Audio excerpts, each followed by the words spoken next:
¿Qué tal? ¿Cómo les va? Continuamos con el ciclo de audios acerca de las falacias. Y si han tenido la paciencia de escuchar los audios anteriores, se darán cuenta que la falacia muy a menudo se arraiga en la división entre emotividad y racionalidad, que es una división obviamente existente, que tiene su fundamento en la realidad y que ha sido desarrollada por la gran filosofía, y sigue siendo desarrollada también por la psicología, la sociología, también la teología.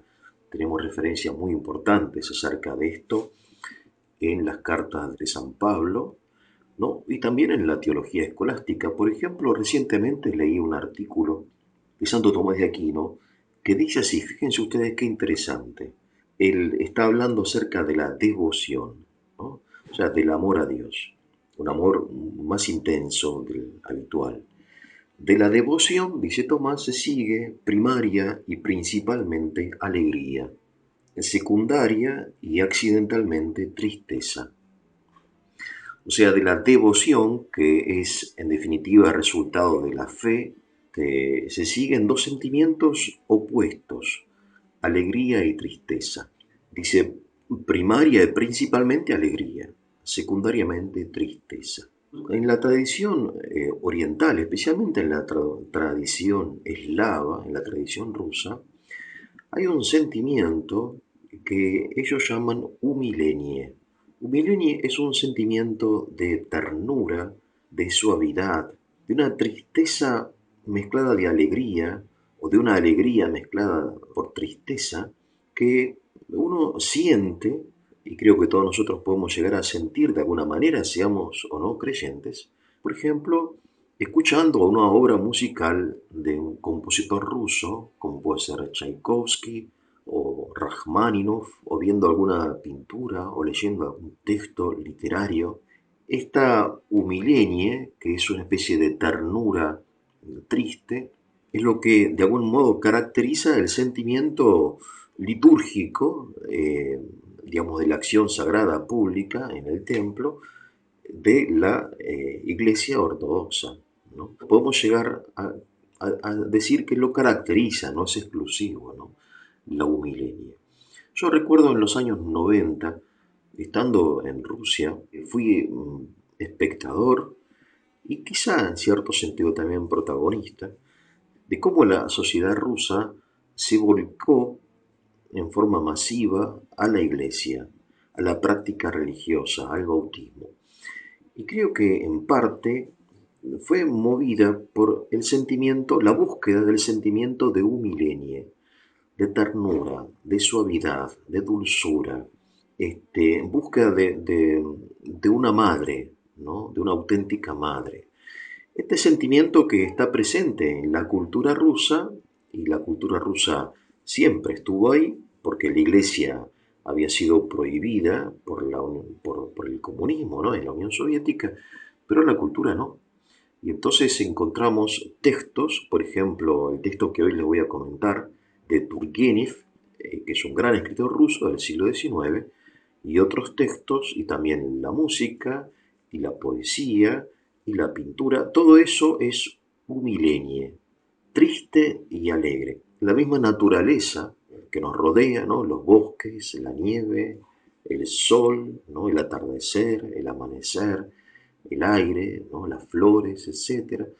Todo es humilenie. Entonces, la gente en forma natural buscaba los orígenes de su cultura, como nosotros tarde o temprano vamos a buscarla, ¿no? Hoy estamos en un momento, digamos, de marea baja, diría yo, ¿no? Donde hay un rechazo, más bien de la tradición, pero poco a poco vamos a ir buscando los orígenes de nuestra forma de ser y vamos a encontrar que el origen vivo, no de museo ni estético, sino el origen vivo de nuestro modo de sentir, es la iglesia, ¿no? O mejor dicho, el cristianismo, ¿no? Para no acentuar el aspecto institucional, sino más bien el aspecto más bien interior, profundo de la realidad que señalamos, ¿no?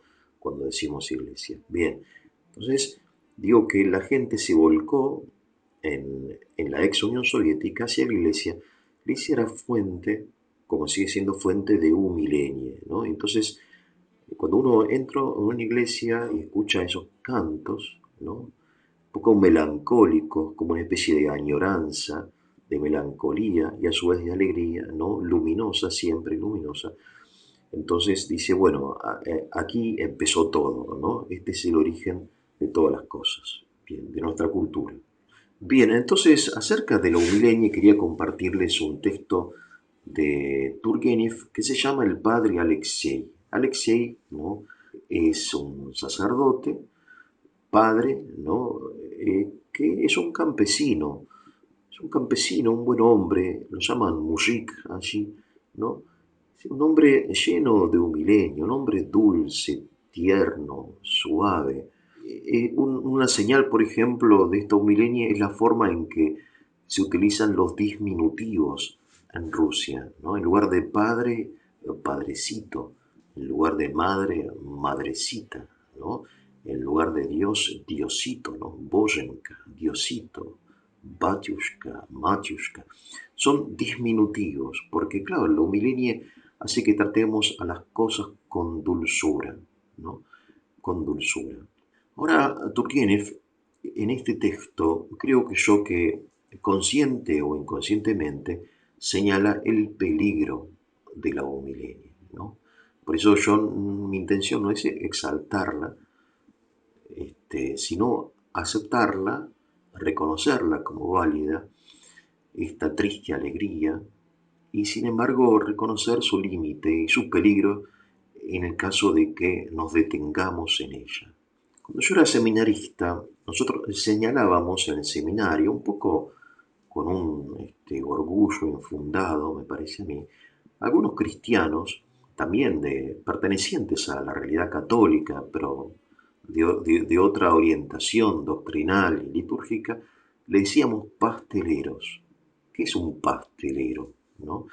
El pastel es algo dulce, ¿no? Pero claro, cuando uno solamente se alimenta de pastel, en primer lugar experimenta cierto rechazo, ¿no? El exceso de dulzura te provoca rechazo. Y por otro lado, el pastel, ¿no? La torta que decimos nosotros, ¿no? Los dulces engordan pero no nutren, ¿no? Entonces los curas pasteleros, ¿no? Dios me perdone, los curas pasteleros eran aquellos curas que predicaban y ponían el acento de su actividad en la parte emocional, ¿no? Emocional que es distinta, nuestra emotividad hispana es distinta de la emotividad rusa, ¿no? Allá era un milenio, acá es más bien otra cosa, creo yo, de una calidad inferior, ¿no? Más vulgar, de mal gusto, pero siempre sentimental, sentimentaloide, lo llamamos también nosotros en forma despectiva, ¿no? Lo digo un poco hoy arrepentido por ese juicio que hacía yo, como si yo tuviera, digamos, la capacidad de jugar acerca de estas cosas.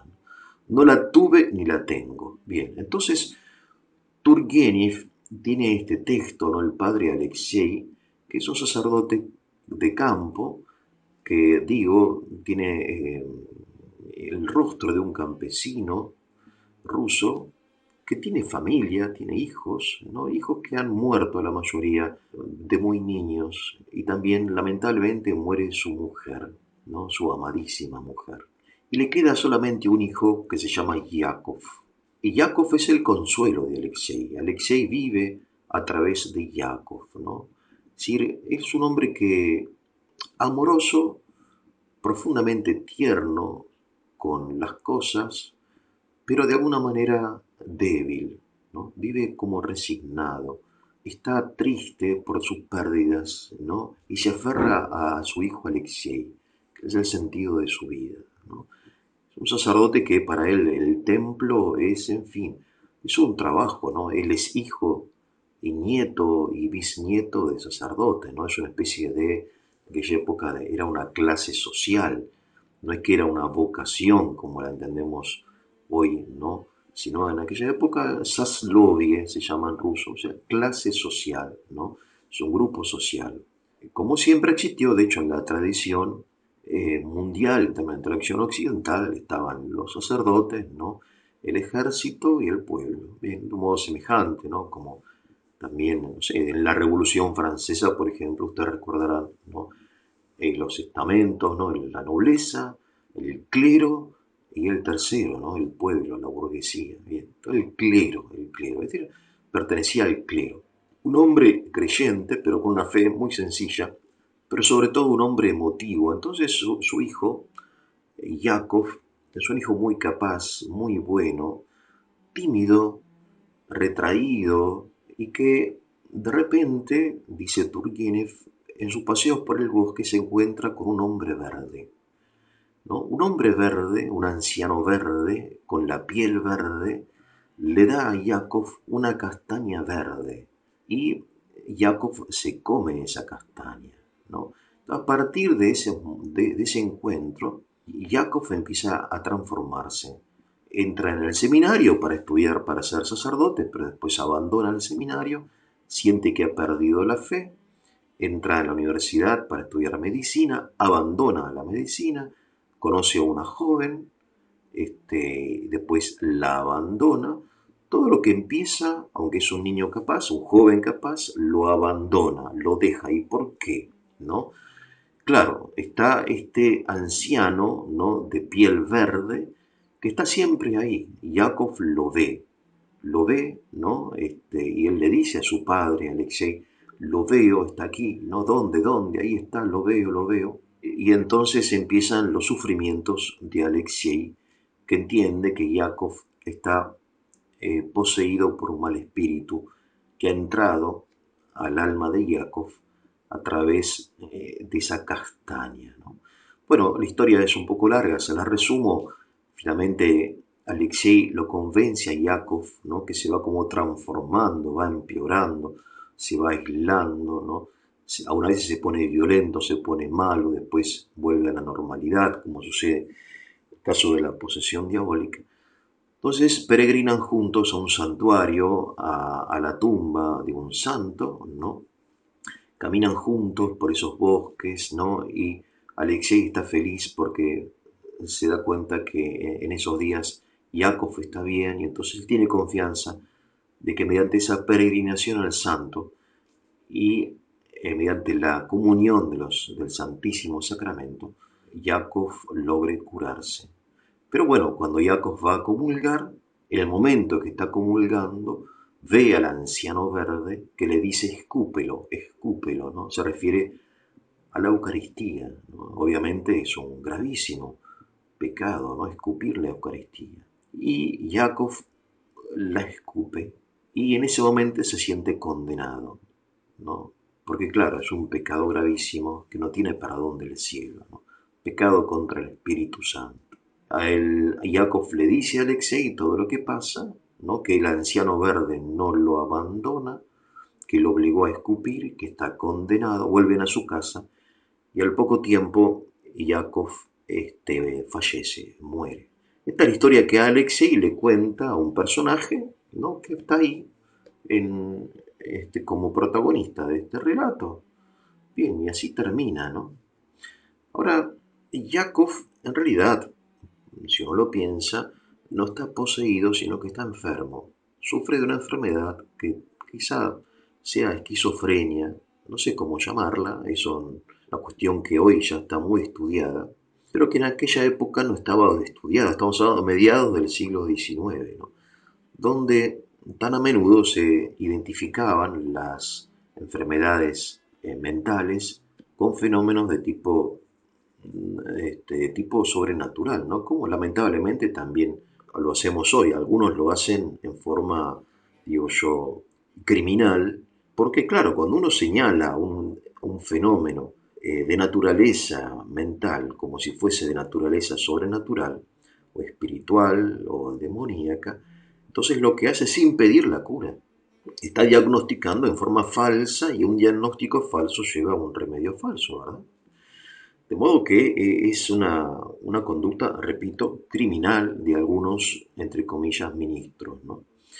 Bien, el hecho es que Alexei, aunque está lleno de amor hacia Yakov, lleno de ternura, es un amor tierno, ¿no? Repito, ¿no? Humilenie significa ternura, ¿no? Hay una advocación hay un icono, ¿no? Un icono ruso de la Santísima Virgen llamada Humilenie. Está la Virgen con los brazos cruzados sobre el pecho, con la cabeza inclinada, ¿no? Como mirando un poco hacia sí misma, una mirada este, dirigida no hacia afuera, sino hacia su corazón, en donde en ese corazón está y el amor y el dolor, ¿no? Y la tristeza y la alegría, ¿no? Esa María Humilenie se llama, claro, porque la Humilenie está personificada, la ternura está personificada en María, ¿no? Bueno, el hecho es que este anciano verde que se le aparece al pobre Jacob no era un anciano real. No hubo nunca un anciano verde que lo obligase a escupir la Eucaristía, sino que es un problema de tipo mental, ¿no? No está endemoniado, está enfermo con una terrible enfermedad, ¿no? Digamos, el anciano verde es fruto de su temprana enfermedad, que como ustedes saben muchas veces se manifiesta inicialmente en la adolescencia, ¿no? Después, a partir de la aceptación del anciano verde, todo, digamos, se desarrolla según esa lógica, ¿no? Que es una lógica que lo lleva a Yakov a la muerte.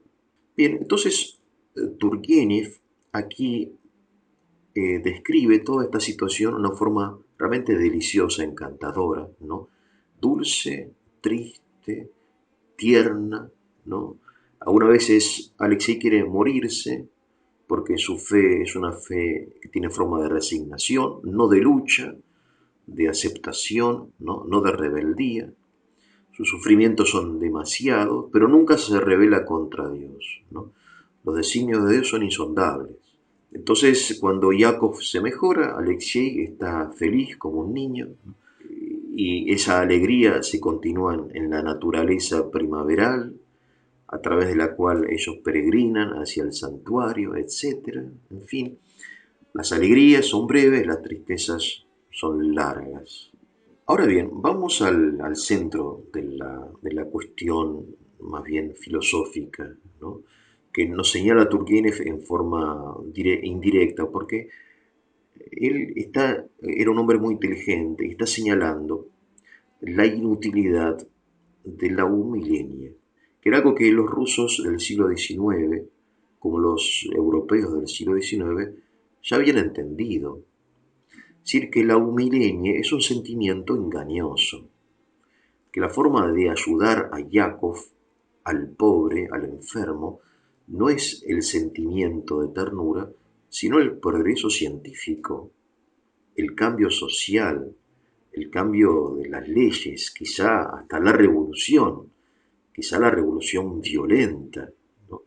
De modo que la humilenie es el opio del pueblo, como dice Marx, ¿no? Porque aunque dulce, es pasiva, es inactiva y es servil, ¿no? Humilenie es el sentimiento de los súbditos, de los esclavos, no de los hombres libres. Por eso, en la época en que Turgenev escribió, él era liberal, ¿no? Los jóvenes rechazaban este sentimiento en favor de la razón progresista, ¿no?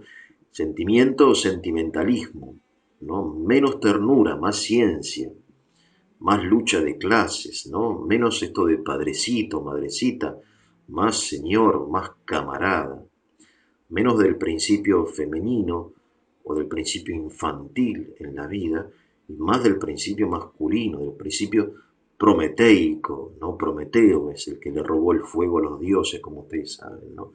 Y en definitiva, menos oración y más acción. Menos oración, más acción. Y entonces uno puede aquí observar como la existencia de dos extremos, ¿no? Claro, un exceso de humilenie, un exceso de dulzura provoca rechazo, ¿no? Lo mismo sucede en todas las cosas. Por eso no se trata, digo yo, de rechazar el sentimiento, sino de integrar el sentimiento en, en una persona que viva, ¿no? Del sentimiento, del pensamiento también, de la fe, del espíritu, ¿no? San Pablo no por casualidad dice que el hombre está compuesto por cuerpo, alma y espíritu. De modo que el hombre no es un ser monolítico, sino es un ser complejo compuesto por tres principios. Entonces, cuando acentuamos demasiado el principio emotivo, no está bien, no es cristiano, digamos, ¿no? Y tampoco es humano, por eso uno queda como insatisfecho, ¿no? Entonces, en la época de Turgenev, digo, la gente rechazó la religión, considerándola una cosa sentimentalista que en definitiva lo único que hace es conservar la injusticia social y el regreso o el estancamiento científico-social en favor de la razón. Pero la razón es fría, la razón es fría, ¿no? Los santos padres dicen algo que es muy interesante, ¿no? Dice, el demonio es frío, dicen ellos. Donde hay solo frialdad no está Dios, ¿no? Pero donde hay solo ternura tampoco está Dios, creo yo. El hecho es que la gracia empieza tocando la sensibilidad y luego a través de la racionalidad alcanza el espíritu, cuerpo y alma y espíritu. Entonces el problema no es la humilenia en sí misma, sino el hecho de estancarse en ella, el hecho de no ir más allá, de no integrarla en una vida total, ¿no? Es un hombre íntegro, maduro. En definitiva, San Pablo dice que la humilenie es un sinónimo de amor, ¿no? Por eso, todo lo que hacemos tenemos que hacerlo con amor. Aunque hagamos un trabajo técnico, ¿no? Aunque nos ocupemos de, no sé, de las matemáticas más abstractas que existan, ese trabajo hay que hacerlo con amor. Y al hacerlo con amor, deja de ser un trabajo frío para ser un trabajo cálido y tierno, ¿no? Bien, Santo Tomás de Aquino, de la devoción se sigue primaria y principalmente alegría, secundaria y accidentalmente tristeza. Bueno, me parece que el relato del padre Alexei es una buena, un buen ejemplo, ¿no? Una buena ilustración de este tema tan difícil, ¿no? Que en definitiva se resuelve solamente no a nivel teórico, sino a nivel personal, la relación entre emotividad, racionalidad y espíritu. Y cómo, en definitiva, las falacias, que es el tema de este ciclo, se arraigan en este lugar donde se tocan, se unen o se rechazan estos diversos principios de la existencia. Bien, espero que haya sido de su utilidad. Si así fue, le voy a pedir que le pongan el like, se suscriban, compartan los videos para difundir un poco más el trabajo de nuestro canal El Tesoro de la Isla. Que tengan un muy, pero muy buen día.